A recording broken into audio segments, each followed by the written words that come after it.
What's up, everybody? It's James here from the Sawyer Family Reviews channel. Today is Wednesday, March 20th, 2024, and this is the weekly comic book pickups video. Every week I buy comic books, get them for myself, get them for my kids, get them at Queen City Comics in Fairfield, Ohio.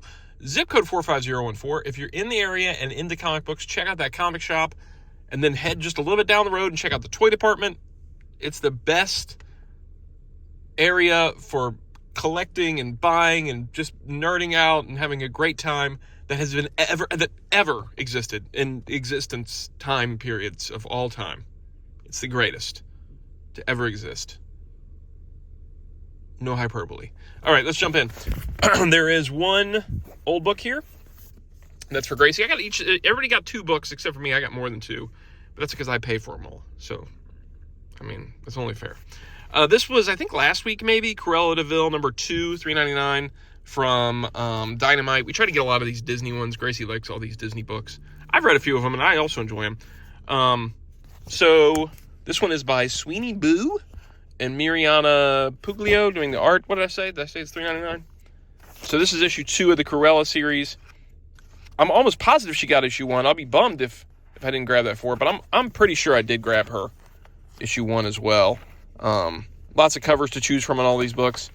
I'm happy that Disney kind of puts the foot down, it seems like, when it comes to advertising in these books, as opposed to the Mad Balls and Garbage Pail Kids, which had all of these ads that really had no business being in a book that feels like it's more geared towards kids. So good on you, Dynamite and Disney, for not putting ads in there that are inappropriate.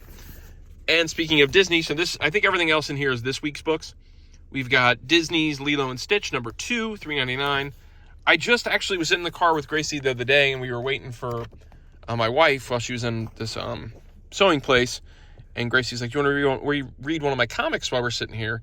And she had Lilo and Stitch 1. So I read Lilo and Stitch 1 like 2 days ago. This is written by Greg Pak with art by Julia Giacomino. And I really enjoyed it. It definitely had the same vibe as the Lilo and Stitch films.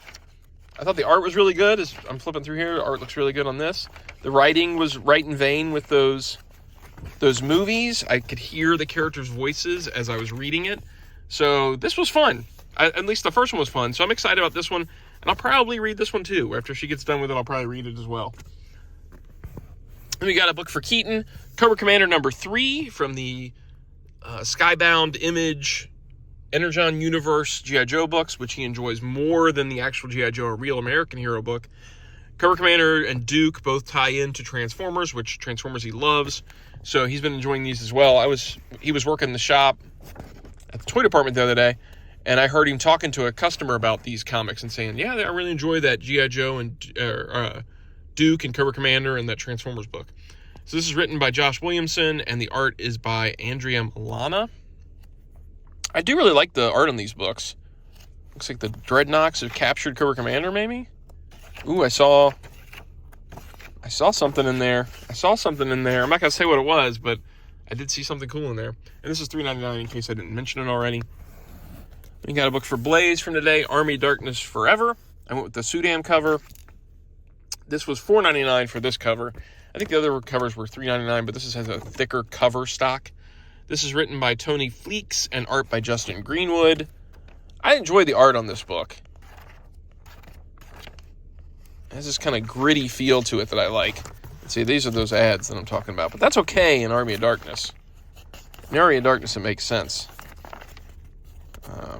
So, yeah. I don't really know if he's enjoying this or not, but I keep getting it because I got all the rest of them so far.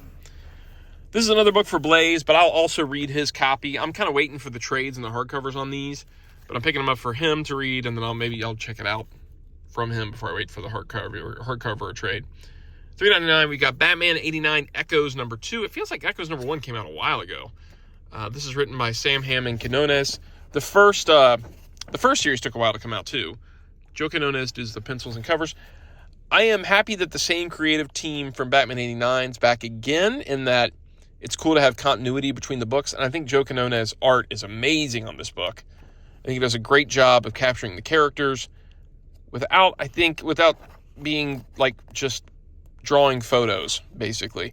I get the vibes of what these characters are without it feeling like Photoshop, if that makes sense. Obviously, Harleen Quinzel is inspired by Madonna there, which was the big rumor that Madonna would show up in a Batman movie at some point as Harley Quinn, which she is here. This also reminds me of Arlene Sorkin when she was wearing that, I can't remember what show it was, but Arlene Sorkin, the voice of Harley Quinn, in some show she was on, she was dressed in sort of this Harley Quinn type outfit. It feels like that's inspired by that. And I don't know what's going on over here. I don't know what's happening with this. So, Batman 89 was not as strong as Superman 78, the first two miniseries, but who knows with this one? Maybe this one's a bit better. Then we've got, for me, Star Wars Thrawn Alliances number 3. I went with this regular cover. I thought it was a good cover. It's $4.99. Timothy Zahn and Jody Hauser writing, Pat Oliff and Andrea DeVito doing art. I haven't read the first couple of these, so I'm already behind. I know that it kind of jumps around the different times of Grand Admiral Thrawn, with him working with Anakin and him working with Vader throughout the series. I do really want to get caught up on this one. I'm very much looking forward to this Darth Maul, black, white, and red. I've enjoyed the black, white, and red stuff so far. And I'm always up for more Darth Maul stuff. Then I bought this Star Wars Visions, Takashi Okazaki. I may have said that completely wrong. I grabbed this, $5.99. So I just started watching the Star Wars Visions cartoon, and I think, and Keaton was also saying this, that he thinks that first Star Wars Visions comic had something to do with that cartoon, and it feels like this one may as well. I don't know for sure. If you know for sure, leave a comment down below and let me know how this kind of ties in with that first episode of Star Wars Visions. If this is the same character or what I'm looking at here. Because I don't rightly know. I think it is, but I don't know for sure. So, yeah, this was $5.99. I don't know. And then here's a book I was very much looking forward to this week, and I got a copy for me and a copy for Keaton. Jango Fett number 1. I grabbed the variant, the Derek Chu variant for myself, and then I grabbed the regular cover for Keaton. The new adventure featuring the galaxy's greatest bounty hunter. Boba Fett, though. I mean, come on. This is $4.99, and it's written by Ethan Sachs and Luke Ross doing the art. I have no idea what the story is going to be about, obviously, because it's brand new. But it's Jango Fett. It's a comic, and it's got Jango Fett. So I'm going to check it out. All right? And that is it for this week. If you enjoy the videos, like, subscribe, notify. If you collect comics, leave a comment down below and let me know what you're buying. If you can explain the Star Wars Visions thing and what I'm looking at, tell me that as well. Talk to you guys next week. Take it easy. Goodbye.